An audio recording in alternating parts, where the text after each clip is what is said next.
नागपुर के तहसील थाना अंतर्गत बड़ी कार्रवाई करते हुए फिरियादी चंद्रकांत भरने की शिकायत के आधार पर 303 ग्राम सोना लेकर फरार आरोपी को तहसील पुलिस ने टेक्निकल एनालिसिस के माध्यम से कोलकाता से गिरफ्तार कर लिया है। पुलिस ने आरोपी के पास से 84 ग्राम सोना जब्त किया है। मामले में पुलिस की आगे की जांच जारी है। फिर्यादी नामे चंद्रकांत प्रभाकर भरणे यांनी जुलै 2025 मध्ये पोलीस ठाणे तहसील येथे तक्रार दिली होती की त्यांचे पूर्वपरिचित आरोपी पापुल खान हा सोन्यापासून अलंकार बनवण्याचं काम करायचा आणि त्याच्याकडे मोठ्या विश्वासाने त्यांनी आणि त्यांच्या इतर माहितीतल्या लोकांनी एकूण 303 ग्राम सोनं अलंकार बनवण्यासाठी दिलेले होते। परंतु पापुल खान याने त्या सोन्याचे अलंकार न बनवून देता तो त्याचे दुकान बंद करून पसार झालेला आहे।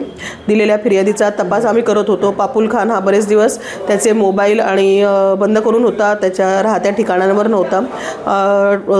प्राप्त टेक्निकल सहकारी एनालिसिस वरनं आणि ह्यूमन इंटेलिजन्स वरनं पापुल खान याला कलकत्ता पश्चिम बंगालमधनं आम्ही पकडून आणलेला आहे। माननीय न्यायालयासमोर त्याला हजर करून त्याचा पीसीआर घेण्यात आला। पीसीआरच्या दरम्यान त्यांनी फिर्यादी आणि इतर साक्षीदारांकडून घेतलेले सोने ज्या लोकांना दिले होते दागिने बनवण्यासाठी किंवा काम करण्यासाठी त्यांची माहिती दिल्याने ते त्यांच्याकडून आतापर्यंत 84 ग्राम जप्त करण्यात आलेले आहे। पापुल खान हा ह्याची टोपी त्याच्या डोक्यावर करून इकडनं मिळालेलं सोनं तिकडे आणि तिकडनं मिळालेलं सोनं तिकडे असं करून सर्वांनाच फसवाफसवी करत होता, असं आतापर्यंतच्या तपासात निष्पन्न झालेलं आहे। याचा अधिक तपास चालू आहे।